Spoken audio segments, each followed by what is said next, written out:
Now we are coming from 8th note, right?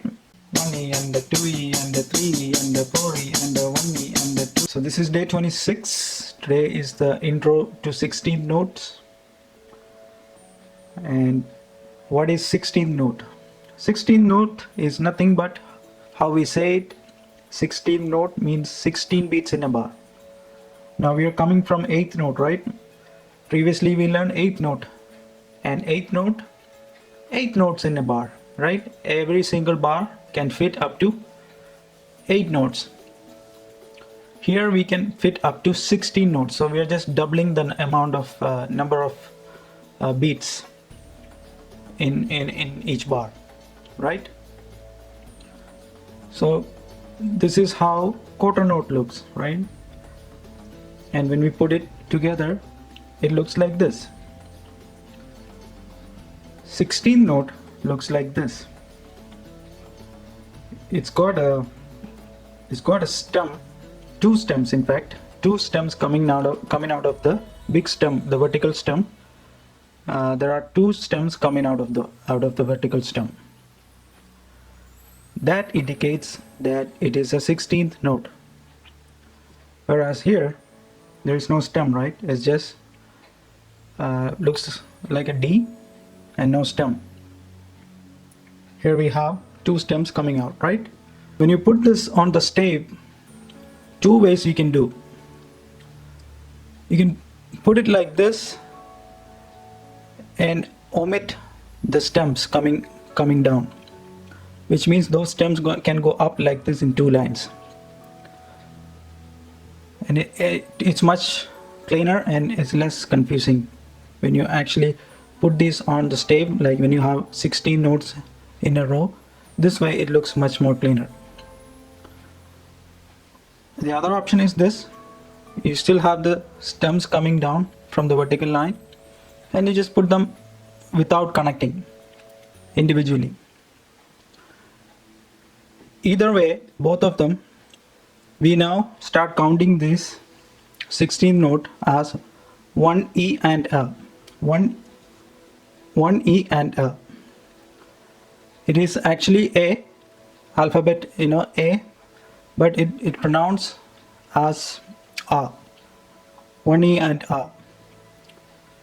If it's easier for you to just say A, then that's okay.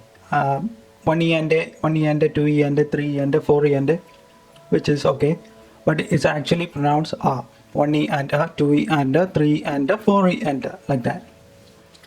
So, I have the exercise here for you.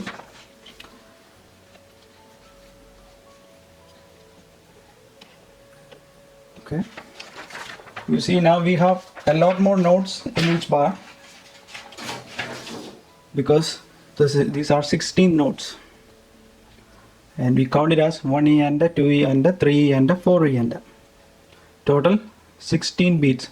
4, 8, 12, 16. So that's pretty much our exercise, playing just the closed hi-hat on all 4 bars. And here we have the repeat sign. Here we have the repeat sign at the end, which means we go back and play from the beginning. Right, so that's going to be our exercise. So let me set it at 70 BPM. You can start from 60. I'm going to set it at 70, but ensure that you start from 60. And now let's hear how this one sounds. So I have set the tempo at 70 BPM. But before I start, let me just show you how it should be played. Since now we are playing more beats, we still need to count, right? Counting is very important. Initially it will be fine, you can count with a beat, but when you raise the tempo to about 80 and above, it's going to be hard for you to count with a beat, because there's going to be a lot more beats that we are playing. So there's going to be a higher chance that you're going to go out of breath, and when you go out of breath, there's an even higher chance that you go out of tempo, which means we have to come up with something to ensure that you stay within the tempo.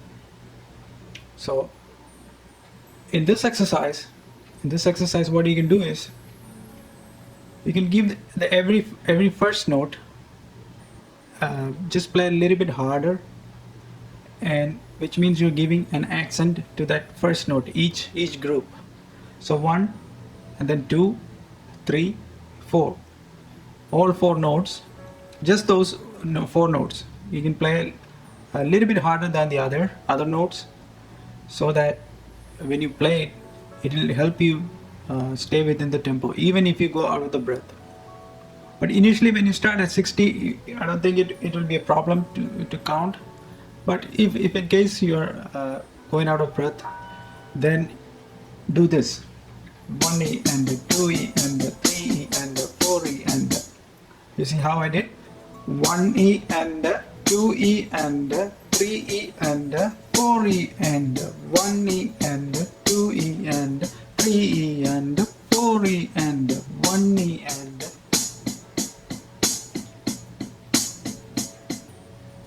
so I think this is going to help, even if you have to stop counting. This giving accent is going to help to stay within the tempo.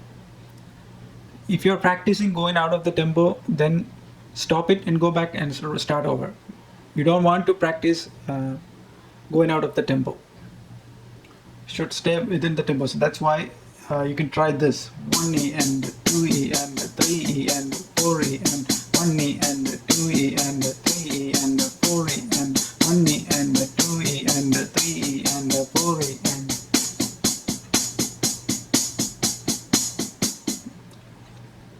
see. So you can try that.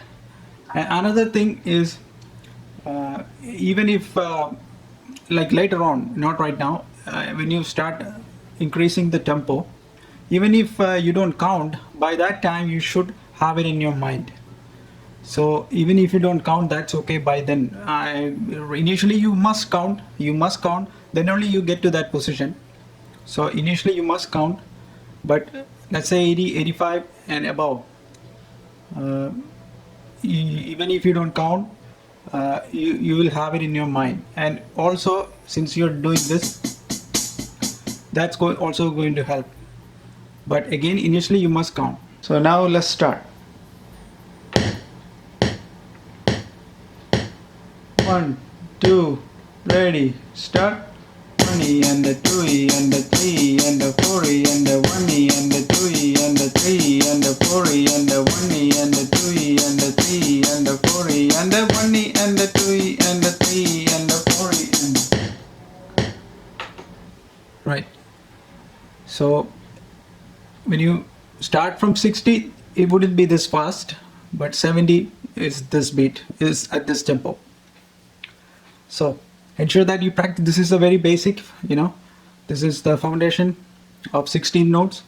So ensure that you practice this well.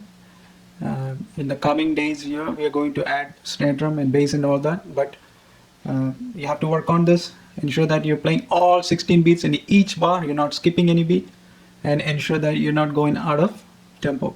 These are the 2 things you need to practice on.